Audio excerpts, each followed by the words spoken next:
berdoa. Tuhan Yesus, sekali lagi kami datang di hadapan-Mu.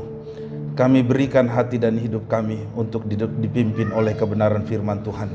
Hanya kami memohon di hadapan-Mu hari ini ya Abah, biar kuasa dan pengurapan-Mu turun atas kami. Lewat kuasa Roh Kudus-Mu Tuhan memberikan pengertian bagi kehidupan kami, agar kami boleh terus melangkah bersama dengan Tuhan lewat semua kebenaran firman-Mu yang sudah kami terima hari ini. Terima kasih Tuhan Yesus, terima kasih. Berkati kami, berkati hamba-Mu. Di dalam nama Tuhan Yesus Kristus, yang siap dengar firman Tuhan sama-sama katakan, amin. Shalom, puji nama Tuhan. Mari kita langsung buka firman Tuhan yang hari ini terambil dari 2 Timotius pasal yang pertama. Kita baca satu ayat saja. 2 Timotius pasal 1 ayatnya yang ke-12.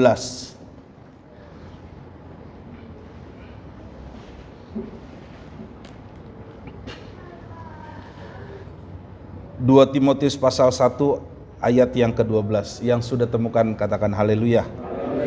Mari kita baca ayat ini sama-sama. 1, 2, 3. Itulah sebabnya aku menderita semuanya ini. Tetapi aku tidak malu, karena aku tahu kepada siapa aku percaya, dan aku yakin bahwa Dia berkuasa memelihara apa yang telah dipercayakannya kepadaku hingga pada hari Tuhan. Puji Tuhan. Bapak Ibu Saudara, sebenarnya saya mau baca satu perikop ini, tapi karena semua poinnya ada di situ, jadi kita baca aja satu ayat. Nah, saya akan memberikan tema hari ini, aku tahu kepada siapa aku percaya. Bapak Ibu Saudara, surat 2 Timotius ini itu ditulis sekitar tahun 66 sampai tahun 67 sebelum Masehi. Dan perlu saudara ketahui bahwa surat 2 Timotius ini ditulis pada saat Paulus di penjara yang kedua kali. Di Mamertium namanya. Ada yang mengatakan Mamertina, ada yang menuliskan Mamertium. Tapi ini adalah surat terakhir yang ditulis oleh Paulus sebelum kematiannya. Makanya di situ ada banyak tulisan-tulisan yang menjurus kepada kematian Paulus. Ya. Dan seolah ada sebuah pesan yang terakhir kepada Timotius untuk melanjutkan pelayanan pemberitaan Injil. Tapi nanti saya akan bahas di bagian yang kedua. Bapak Ibu Saudara, sebenarnya apa yang dikatakan Paulus sebagai aku tahu kepada siapa aku percaya, itu dikaitkan dengan perjalanan hidupnya yang penuh dengan penderitaan itu, yang penuh dengan banyak pergumulan. Tapi dari semua pergumulan itu, kalimat aku tahu kepada siapa aku percaya, itu justru dikondisikan pada saat hari-hari terakhir kehidupan Paulus. Itu sebabnya kita akan belajar mengenai dampak pengenalan Paulus dan percaya Paulus lewat kalimat tadi. Itu ada dampaknya. Sama seperti saudara dan saya. Ketika saudara berkata, aku tahu kepada siapa aku percaya, itu pasti ada efeknya dalam kehidupan kita. Seandainya saudara diperhadapkan dengan satu pergumulan, dengan kondisi yang tidak baik, lalu ada orang yang menekan saudara, gak mungkin ada mujizat. Kata itu bisa jadi senjata untuk menunjukkan pengenalan saudara dan kepercayaan kepada Tuhan. Aku tahu kepada siapa aku percaya. Kalau ada saudara dalam pergumulan menantikan sebuah janji, lalu ada mungkin orang yang mengatakan gak mungkin janji itu akan digenapi atau terjadi dalam kehidupan saudara. Tetapi kalimat itulah yang menandakan bahwa saudara mengenal Tuhan dan saudara percaya kepada Tuhan. Aku tahu kepada siapa aku percaya. Itu punya dampak. Nah, apa yang kita bisa pelajari dari pernyataan Paulus ini? Mari yang saya katakan itu sebagai dampak. Yang pertama, mari kita baca sekali lagi ayat ini. Kita baca di kalimat pertama saja. 1, 2, 3. Itu sebabnya aku menderita semuanya ini. Tetapi aku tidak malu. Bapak Ibu Saudara, yang pertama yang saya mau sampaikan, pelajaran apa yang bisa kita dapat? Kalau saudara mengatakan, aku tahu kepada siapa aku percaya. Yang pertama, saudara tidak akan pernah malu kalaupun saudara ada di dalam penderitaan. Bapak Ibu Saudara, yang luar biasa ini, ketika seseorang benar-benar tahu kepada siapa ia percaya, penderitaan itu tidak lagi menjadi aib, melainkan menjadi sebuah kehormatan, kebanggaan. Lalu pertanyaannya, bisakah kita ada di kondisi itu? Kalau seandainya saudara sama di kondisi Paulus, tidak melihat ada mujizat, apakah saudara mengatakan bahwa penderitaan itu sebagai aib? Atau sebaliknya yang seperti dikatakan Paulus, aku tidak akan malu. Itu dampaknya karena kepada siapa dia percaya, Paulus tahu. Bapak Ibu Saudara, saya akan membacakan beberapa fakta sebelum kematian Paulus. Yang pertama, ditulis, nggak usah nanti saudara baca aja di rumah ya. Ditulis di dalam 2 Timotius pasal 4 sampai dengan pasal 4 ayat 16 sampai dengan ayat 17. Itu dituliskan, dikatakan begini. Ini fakta ya. Sebelum kematian Paulus, ia sendirian. Ia ditinggalkan banyak orang. Ia tahu waktunya akan tiba. Bahkan dengan kesadarannya dia mengerti bahwa darahnya itu sudah mulai dicurahkan sebagai apa? Persembahan. Dan saudara tahu, kalau saya analisa, Paulus menulis surat ini kepada Timotius, itu menulis dengan nada perpisahan. Meneguhkan Timotius agar melanjutkan pelayanan pemberitaan Injil. Dari kondisi ini saya mau kasih tahu begini, bahwa pada waktunya mujizat akan berhenti dan tidak ada pertolongan dari Tuhan. Kenapa? Karena itulah waktu yang ditetapkan Tuhan. Gak usah malu kalau tidak ada pertolongan dari Tuhan ketika saudara melewati pergumulan. Ini pernyataan Paulus tuh bisa saja saya terjemahkan demikian. Pada akhirnya itu mujizat akan berhenti. Ya. Tidak ada lagi pertolongan dari Tuhan. Kenapa? Karena memang Tuhan sudah tetapkan waktu itu. Itulah ungkapannya Paulus. Saya tidak malu sekalipun Tuhan tidak menolong saya kali ini. Bapak Ibu Saudara, tetangga saya baru-baru kemarin meninggal. Ya, waktu dia meninggal, abangnya ini cerita ke saya. Dia bilang begini, di rumah sakit itu dia udah dipompa jantungnya selama 2 kali. Udah berhenti sekali, dipompa 1 kali. Pada saat dipompa jantung yang kedua, dokternya buat perjanjian dengan keluarga. Kalau 1 kali ini dia hidup lagi, maka kita tidak akan melakukan pengujian yang ketiga. Bapak Ibu Saudara tahu, setelah dipompa 2 kali jantungnya, hidup lagi. Habis itu mati lagi. Sepanjang umurnya dia 3 kali hidup. Ya, bayangkan tuh. Tapi setelah itu sudah tidak ada. Apakah saudara akan menjadi malu kalau Tuhan tidak tolong hidup saudara? Saudara nggak perlu malu.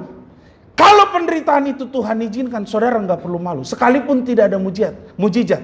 Karena apa? Karena saudara mengenal, saudara percaya. Kepada siapa saudara percaya, saudara tahu. Bapak Ibu Saudara, Paulus itu dieksekusi di satu tempat yang disebut Three Fountain atau 3 mata air. Ini dibaca di literatur gereja Katolik, gereja mula-mula. Fontaine ini letaknya di Via Laurentina di Italia, di Roma, Italia. Fakta literatur yang ditunjukkan oleh buku literatur Katolik itu mengatakan Trifontaine itu adalah 3 mata air. Waktu Paulus kepalanya dipenggal oleh Kaisar Nero, itu kepalanya memantul 3 kali. Tuk, tuk, tuk. Katanya 3 kali pantulan kepala Paulus, 3 kali juga menghasilkan pancuran air. Saya nggak tahu apakah itu bisa dibuktikan dengan fakta sejarah, tetapi saya mau bilang begini, waktu Paulus menerima menerima kematiannya dari Kaisar Nero, sebenarnya di situ sudah tidak ada pertolongan dari Tuhan, dan dia tidak malu menderita. Apalagi dari awal sebelumnya dia udah sendirian, ya, dia tahu waktunya. Bahkan semua pernyataannya itu sudah menuju kepada kematian. Saya percaya begini, saya bukan mau menenggelamkan pengharapan saudara, iman saudara, doa saudara kepada sesuatu yang saudara nantikan dari Tuhan. Tidak. Mungkin di area yang lain kita bisa melihat mujizat. Mungkin di waktu yang lain, mungkin dalam hal yang lain kita bisa melihat kemurahan Tuhan. Tetapi yang saya mau bahas begini, kalau ada satu penderitaan di dalamnya engkau tidak melihat pertolongan Tuhan, tidak melihat mujizat Tuhan, nggak usah malu. Nggak usah malu. Nggak usah malu kalau saudara belum melihatnya, saudara belum menerimanya. Maaf, saya harus sampaikan ini. Kadang-kadang seperti beginilah ya. Ada keluarga kami baru-baru diangkat menjadi sintua. Dia disikat hanya karena belum mempunyai keturunan. Dia bilang, gak ada imanmu.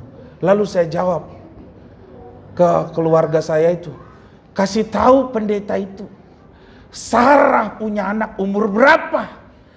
Kasih tahu pendeta itu, Abraham punya anak umur berapa? Kasih tahu itu. Selama kita berjalan bersama Tuhan, waktu itu bukan sebuah persoalan. Doa itu tokcer atau tidak tokcer bukan persoalan waktu, tetapi hasilnya nyata. Haleluya. Kasih tahu pendeta itu. Kasih tahu pendeta itu. Jadi yang saya mau katakan, kalau saudara pun tidak mengalami mujizat dari yang saudara harapkan, itu bukan berarti saudara harus malu. Karena saudara tahu kepada siapa saudara percaya. Tepuk tangan untuk Tuhan Yesus. Katakan haleluya. Yang kedua, mari kita lihat ayat yang sama. Kita lanjutkan kalimat berikutnya. 1, 2, 3. Karena aku tahu kepada siapa aku percaya, dan aku yakin bahwa Dia berkuasa memelihara apa yang telah dipercayakannya. Stop. Yang kedua, pelajaran apa yang dapat kita ambil dari Paulus? Itu sebagai dampak pernyataannya. Aku tahu kepada siapa aku percaya. Yang kedua, saudara akan percaya kepada Tuhan bahwa Tuhan itu sanggup memelihara apa yang telah dipercayakan. Haleluya. Nah, saya mau jelaskan dulu bahwa Paulus menyatakan keyakinannya ini bahwa Tuhan sanggup atau berkuasa memeliharakan apa yang telah dipercayakan kepadanya. Dalam bahasa sederhana, ya, saya mau bilang gini, dalam bahasa sederhana. Tadi sebenarnya udah disampaikan oleh Bapak Guru S. Manurung. Saya terjemahkan gini. Tuhan tidak akan membiarkan apa yang telah Dia mulai dalam hidup kita itu berakhir dengan sia-sia. Apa yang dipercayakan kepadanya Tuhan akan peliharakan. Pertanyaannya, apa yang dipercayakan Tuhan kepada Paulus? Kita bisa mengerti yang dipercayakan Tuhan kepada Paulus itu adalah panggilan, ada pelayanan, jiwanya sendiri, bahkan semua pelayanan perjalanannya selama dia hidup dan melayani Tuhan, itulah yang dipeliharakan Tuhan. Bahkan segala masalah yang diperhadapkan yang berhubungan dengan taruhan nyawa, itulah yang dipeliharakan oleh Tuhan. Saya membuat sebuah pernyataan seperti ini. Iman sejati itu tahu bahwa bukan manusia yang dapat menjaga pekerjaannya, melainkan Allah lah yang memelihara dengan kuasa dan kesetiaannya. Saudara dipercayakan Tuhan usaha pekerjaan, saudara pun tidak sanggup menjaga itu semua. Saudara dipercayakan pelayanan, saudara sendiri pun tidak akan sanggup menjaganya. Saudara dipercayakan apapun, saudara tidak akan pernah bisa menjaganya, memeliharanya dengan baik. Kalau itu bisa saudara alami, itu karena Tuhan yang berkuasa memeliharakan semuanya di dalam kehidupan kita. Sekali lagi tepuk tangan Tuhan Yesus. Jadi iman sejati itu, sekali lagi, mengerti dan tahu bahwa bukan manusia dengan segala kemampuannya yang dapat menjaga pekerjaannya, tetapi Tuhan. Itu artinya betapa pentingnya kalau saudara dan saya itu bergantung sepenuhnya kepada kuasa Tuhan. Apa yang Tuhan mulai di dalam hidup saudara?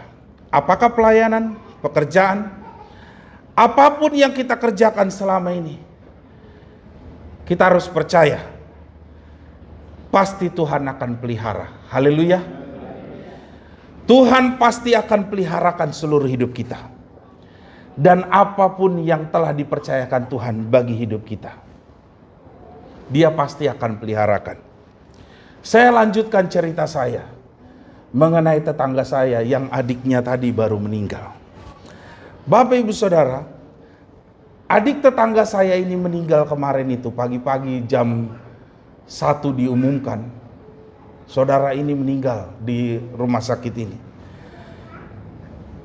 Waktu saya datang, setelah bapak datang, saya datang, dia cerita sama saya, ngobrol. Dia bilang begini, adik saya ini sudah dirawat 1 bulan lebih.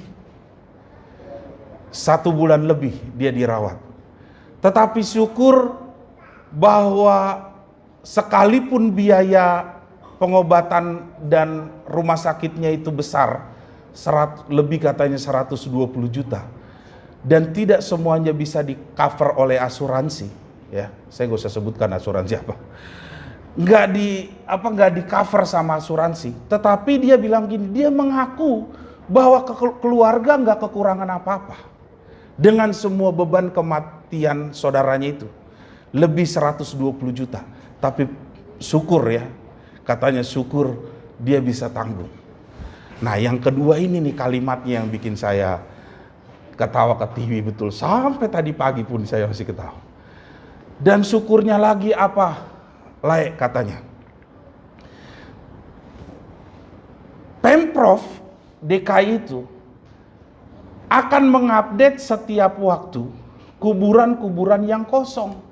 Dan per hari ini ketika adiknya mati itu, katanya ada 118 titik atau lubang kuburan di beberapa daerah di Jakarta ini itu gratis.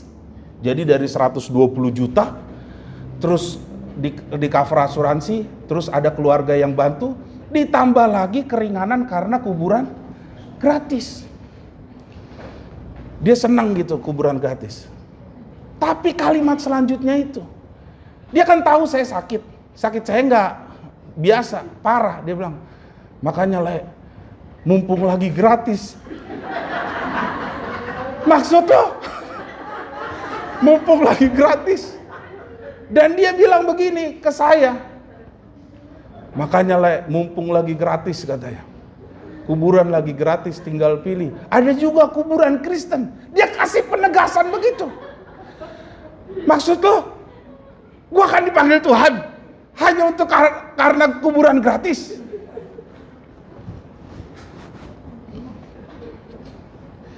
Biar saya sakit-sakitan begini, saya percaya Tuhan pelihara hidup saya. Tepuk tangan untuk Tuhan Yesus. Enak aja dia rekomendasikan kuburan kosong hanya karena gratis. Itu melukai saudara. Tapi saya pulang cerita ke Bapak terpingkal-pingkal. Sampai lama kita cerita tuh, sampai tadi malam pun. Saya bilang, kok dia bisa ngomong gitu ya? Tapi saya mau bilang begini, bahwa dari ayat ini ada sebuah penegasan. Saudara harus percaya kepada Tuhan, bahwa apa yang dipercayakan Tuhan terhadap hidup saudara dan saya, ya, apapun yang dipercaya, yang saudara percaya, dipercayakan kepada kita, Tuhan sanggup berkuasa memeliharakannya bagi kehidupan kita. Haleluya. Apakah itu usaha saudara, pekerjaan saudara, apakah itu semua yang saudara telah upayakan dalam hidup, Tuhan sanggup peliharakan itu buat kita semua. Haleluya. Yang terakhir, mari kita baca ayat yang tadi yang sama di bagian yang kedua. Karena aku, 1, 2, 3. Karena aku tahu kepada siapa aku percaya, dan aku yakin bahwa Dia berkuasa memeliharakan apa yang telah dipercayakannya kepadaku hingga pada hari Tuhan. Pelajaran apa yang dapat kita pelajari dari perkataan Paulus menjadi dampak dalam hidupannya? Aku tahu kepada siapa aku percaya. Yang ketiga, percaya akan penyertaan Tuhan yang terus menerus. Haleluya. Ayat ini menunjukkan sebuah fase waktu yang panjang. Dikatakan hingga pada hari Tuhan. Padahal Paulus pun mati setelah menulis 2 Timotius ini. Tidak lama setelah dia menulis 2 Timotius ini. Itu artinya bahwa Paulus tidak hidup sampai hari Tuhan. Nah, saudara dan saya ini masih hidup sampai hari Tuhan. Dan kita nggak tahu juga kapan hari Tuhan itu datang, kapan kita masih dipercayakan kehidupan, masih berapa lama kita ada dalam dunia ini. Kita nggak tahu. Tetapi ayat ini tuh menunjukkan sebuah penekanan waktu yang panjang mengenai penyertaan Tuhan. Frasa ini, hingga pada hari Tuhan, menunjukkan satu dimensi waktu yang terus menerus, konstan, sampai akhir perjalanan kehidupan kita. Itulah penyertaan Tuhan.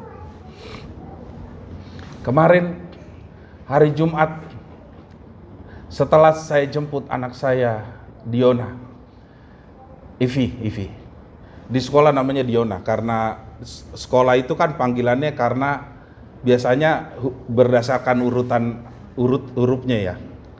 Kata yang duluan itu Diona. Nah, setelah pulang itu di mobil dia bilang ini. Dia tanya ke saya, "Pak, Opung itu punya tongkat enggak? Seperti Musa." Opung kan gembala. Terus saya tanya, "Emang kenapa kamu tanya tongkat ke Opung punya atau tidak?" "Saya mau belah laut, Pak." "Saya mau pinjam, saya mau beli laut." "Kenapa?" "Ya supaya kita bisa pulang kampung." Bayangkan tuh, rencana bulan 6 pulang kampung, dia mau pinjam tongkat Musa, dia mau belah laut Sunda. Karena kita bilang laut Teberau ya, ini dirubah jadi laut Sunda. Saya bilang begini sama dia, itu dikasih Tuhan kepada Musa untuk menunjukkan bahwa Tuhan pilih dia. Tuhan pilih dia, dan tongkat ini diberikan kepada Musa itu sebagai kelengkapan supaya orang bisa melihat bahwa kuasa Tuhan bekerja lewat Musa. Salah satunya melalui tongkat itu. Tapi saya mau bilang begini, sekarang itu gak perlu simbol-simbol seperti itu. Kalau Ivi percaya, kalau Bapak percaya, Tuhan itu bisa memberikan kuasa dan mujizatnya, bentuk penyertaannya kapan saja. Yang penting kita berdoa. Tetapi yang saya mau tekankan begini, mungkin saudara menduga-duga di dalam hati, "Tuhan, ini perjalanan hidup saya bagaimana? Apa yang kedepannya kami akan alami? Bagaimana tahun-tahun mendatang?" Saya mau bilang, itu termasuk dari bagian perjalanan penantian kita akan hari Tuhan, yang di dalamnya penyertaan Tuhan itu akan terus berlaku. Paulus mempunyai keyakinan penyertaan Tuhan itu terjadi secara konstan, terus-menerus, dan tidak pernah terputus. Sampai satu batas di mana Tuhan Yesus sendiri yang datang di dalam kedatangannya yang kedua kali. Artinya saya mau terjemahkan gini. Pokoknya selama Tuhan Yesus belum datang dan kita masih dipercayakan kehidupan di dalam dunia ini, itu artinya selama itu juga saudara dan saya akan terus menikmati penyertaan Tuhan. Haleluya. Tepuk tangan untuk Tuhan Yesus. Dan kita nggak perlu memikirkan bagaimana caranya Tuhan mengerjakan mujizatnya, menyatakan karyanya, karena memang Tuhan Yesus itu hadir menyertai kita setiap waktu. Itu sebabnya Allah menyatakan di dalam diri Yesus bahwa Yesus itu adalah Immanuel, Allah yang menyertai kita. Dan janji Tuhan, Dia menyertai kita sampai kesudahan zaman. Jadi artinya, ya selama kita berdoa, selama kita bergumul, selama kita meminta kepada Tuhan, saudara dan saya akan terus menikmati kebaikan Tuhan. Bapak Ibu Saudara, layar saya di Cilegon ini sudah 3 hari ini dia mau curhat. Ya, atau mungkin 1 minggu ini ya, semenjak saya ke rumah Ibu Guru Asiburian. Saya tanyakan nomornya, mana sih nomornya Lai itu? Saya minta, setelah saya terima, saya sempat WA sama dia. Tapi kemudian dia mau curhat, padahal saya cuma mau karena dia gonta-ganti nomor terus gitu ya. Dia curhat. Waktu dia mau curhat sampai sekarang nggak jadi curhat. Kenapa? Karena nggak ketemu waktunya. 3 hari ini aja nih, saya bisa kasih chat saya sama Bapak Ibu Saudara. Dia tulis begini, selamat pagi Lai. Karena saya sibuk, saya jawab, selamat siang Lai. Terus tidak ada percakapan. Habis itu dia balas lagi, good afternoon Lai. Pakai bahasa Inggris nih saya bilang. Terus saya jawab lagi, selamat sore. Bayangkan dia WA jam siang, saya jawab sore lagi. Besoknya dia jawab lagi, selamat siang Lai. Baru saya jawab, selamat malam Lai. Dan itu berlaku 3 hari 3 malam. Hanya ucapan selamat pagi Lai, selamat siang Lai. Dan inilah contoh percakapan yang tidak ada maknanya sama sekali, di mana kita tidak benar-benar hadir dalam percakapan itu. Cuma ucapan selamat siang, selamat pagi, dan gak ketemu. Dia WA pagi, saya jawab siang. Begitu saya jawab ada apa, dia tidak jawab lagi. Dia jawab lagi nanti selamat sore. Tidak ada pembicaraan. Ya inilah contoh percakapan yang tidak ada mutunya sama sekali. Tapi saya mau kasih gambaran yang paling sederhana begini. Tuhan itu nggak seperti itu. Bentuk penyertaan Tuhan, ketika saudara benar-benar cari Tuhan, ketika kita semua berusaha untuk cari Tuhan, apakah dalam pergumulan saudara, apakah dalam kerinduan saudara, apakah karena dalam sebuah ibadah dan persekutuan saudara, Tuhan pasti ada. Dan itu berlaku untuk waktu yang lama. Tidak pernah ada kekosongan ketika saudara mencari Tuhan. Tuhan selalu ada. Itu sebabnya kekristenan selalu mendefinisikan Tuhan itu hanya sejauh apa? Doa. Artinya semakin saudara tidak berdoa, semakin jauhlah Tuhan.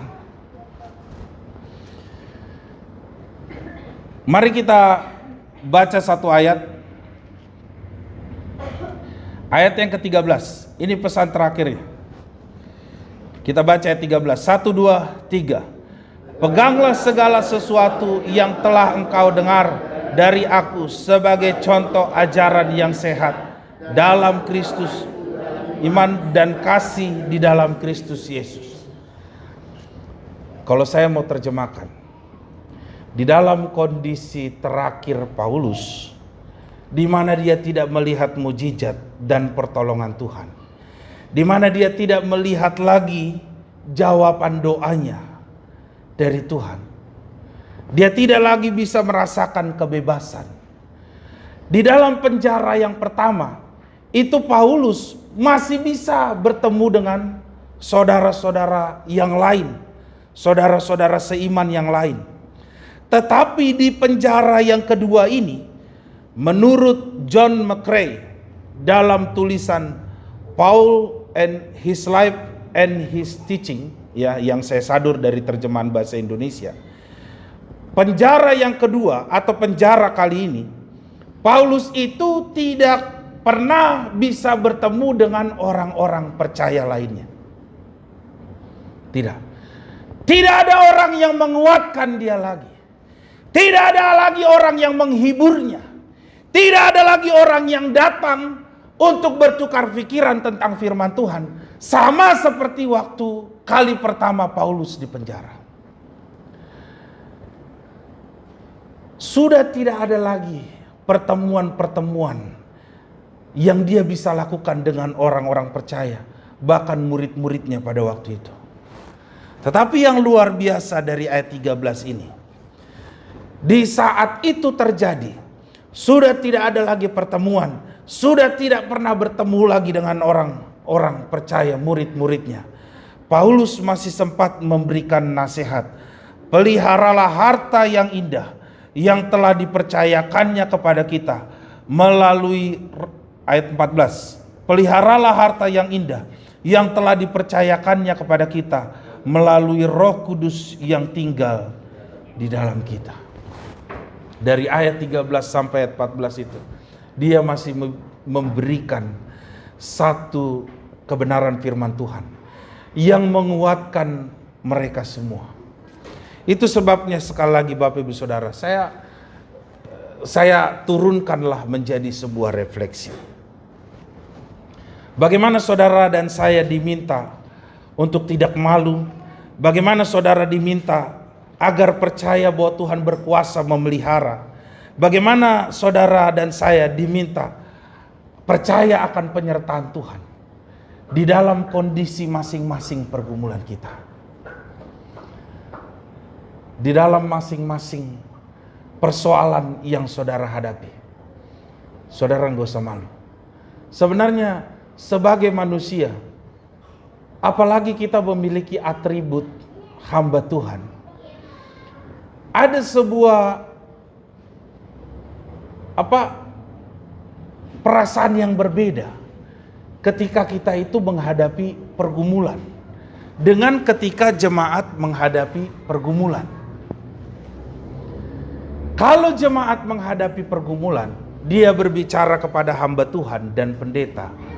Pendeta itu akan doakan. Dan mungkin sebagian jemaat akan minta didoakan dengan banyak hal-hal yang tidak tidak rahasia gitu ya. Semuanya bisa dibicarakan. Tetapi bagi hamba Tuhan itu kayaknya jadi berbeda. Tetapi yang saya mau bilang begini, bahwa apa yang dialami Paulus, segala penderitaan pergumulan kehidupannya, itu tidak membuat dia malu menghadapinya. Bahkan ketika dia pun tidak melihat mujizat yang luar biasa, ketika semua kondisi itu ada, ternyata Paulus pun masih memberikan kekuatan bagi orang lain. Haleluya. Jadi mari buat kita semua yang ada di tempat ini, saya mau katakan gini, nungguin ya. Saya pikir dulu. Jadi kadang-kadang saudara dipaksa untuk menyembunyikan persoalan pribadi saudara, pergumulan saudara, penderitaan saudara, supaya saudara bisa menolong orang lain keluar dari pergumulannya. Yang mengerti katakan amin. Itu yang Paulus lakukan. Kadang-kadang dia harus menyembunyikan segala macam kesusahan hidupnya. bagaimana semua penderitaannya yang dialami dalam hidupnya. Dia lupakan semua itu hanya untuk fokus kepada orang-orang yang harus maju di dalam hidupnya, yaitu jemaat Tuhan dan murid-muridnya yang lain. Dan saya percaya itulah yang dilakukan hamba-hamba Tuhan. Kita sembunyikan semua pergumulan kita. Kita nggak ungkapkan. Kadang-kadang kita biasa, ya udahlah, hanya Tuhan yang tahu. Tapi kita tidak berhenti berdoa supaya orang tetap ada di dalam kekuatan yang dari Tuhan.